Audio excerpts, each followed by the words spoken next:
আসসালামু আলাইকুম ভিউয়ার্স, দেখতে পাচ্ছেন আজকে সকালবেলা আমি উঠে দেখি যে আম্মু দুপুরের রান্না একবার কমপ্লিট করে ফেলেছে। আজকে আম্মুর উপর অনেকটাই কাজের চাপ ছিল, যার জন্য আম্মু একা হাতে দুপুরের সমস্ত রান্না একসাথে শেষ করে ফেললো। তো দেখতে পাচ্ছেন এখানে কিন্তু বেশ কিছু আইটেম আছে, যেমন পাঙ্গাস মাছের ভাজি, মাংস, তারপর এটা হচ্ছে পাঙ্গাস মাছ দিয়ে মুখি, যেটা খেতে খুবই অসাধারণ লাগে। তারপর এটা হচ্ছে পেঁপে ভাজি। আর এই যে দেখতে পাচ্ছেন ডালটা আম্মু কিছুটা ঘন করে রেখেছে, রান্না করেছে। এভাবে ঘন করে রান্না করলে কিন্তু ডালটা খুবই দারুণ লাগে। আর এইখানে সবশেষে দেখতে পাচ্ছেন অত্যন্ত দারুণ মজাদার এবং আমার ফেভারিট, এটা হচ্ছে মাছ পাতা চেপা। এইখানে দেখতে পাচ্ছেন গতকালকে আমাদের যে ডিপ ফ্রিজটা ছিল সেটা নষ্ট হওয়াতে আম্মুর খুবই পেরেশানি গিয়েছে এবং আম্মুর চাপ অনেকটাই বেড়ে গিয়েছিল। দেখতে পাচ্ছেন এই যে এখানে ডিপ ফ্রিজটা যখন আম্মু কাজ করছিল তখন এই যে এখানে গ্যাসের পাইপে লিক হয়ে যায়, যার জন্য মানে সমস্ত কিছু নামিয়ে ফেলতে হয় এবং আম্মুর কাজটা অনেক অনেক গুণ বেশি বেড়ে যায়। কিন্তু এত ব্যস্ততার মধ্যেও কিন্তু আম্মু তার রান্না বাকি রেখেনি।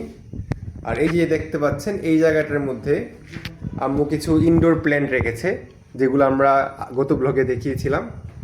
এটা হচ্ছে স্নেক প্ল্যান্ট এবং এটা হচ্ছে লাকি ব্যাম্বো, এবং এই যে এটা হচ্ছে ডাইফেন বাচিয়া। আর এই দুটো হচ্ছে অন্য কোন একটা জানি ইনডোর প্ল্যান্ট, তবে এই সবগুলো দেখতে খুবই গর্জিয়াস লাগছে। এখানে দেখতে পাচ্ছেন সাদা পাথরগুলো দেওয়াতে আরও বেশি সুন্দর লাগছে। এবার এখানে দেখতে পাচ্ছেন এখানে কিন্তু আরও দুটো ইনডোর প্ল্যান্ট আছে। এটা হচ্ছে মানি প্ল্যান্ট এবং এখানেও মানি প্ল্যান্টের সাথে আরও একটি প্ল্যান্ট আছে। এগুলোকে আম্মু একটি টবের সাহায্যে এইভাবে ঝুলিয়ে রেখেছে। যখন এটি কিছুটা বড় হবে তখন দেখবেন দেখতে খুবই দারুণ লাগবে। আর এই যে দেখতে পাচ্ছেন বাইরেটা, আজকে কিন্তু বৃষ্টি হয়নি, কিন্তু দিনটা অনেকটাই ঠান্ডা। যেহেতু আজকে রোদ ওঠেনি, আম্মু ওই রকম দৌড়াদৌড়ি করেনি কোনো কিছু ধোয়া পাল্লা নিয়ে। তো ভিউয়ার্স, এই যে এইখানে দেখতে পাচ্ছেন আম্মু এবার রান্না বসিয়ে দিয়েছে। সবশেষে আম্মু এই যে দেখতে পাচ্ছেন আম্মুর ভাতটা বলক আসা শুরু হয়েছে। তো ভিউয়ার্স, আজকে আম্মুর কিন্তু অনেক কাজ, যেহেতু একটু পরে আবার ডিপ ফ্রিজ ঠিক করার জন্য ইলেকট্রিশিয়ান চলে আসবে।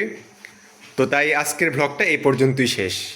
দেখতে পাচ্ছেন আমাদের কিন্তু এখন দুপুরের রান্নাটা কমপ্লিট।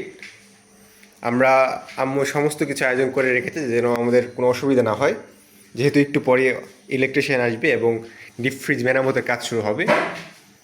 তো আজকের মতো এই পর্যন্তই। সকলে ভালো থাকবেন। আল্লাহ হাফেজ।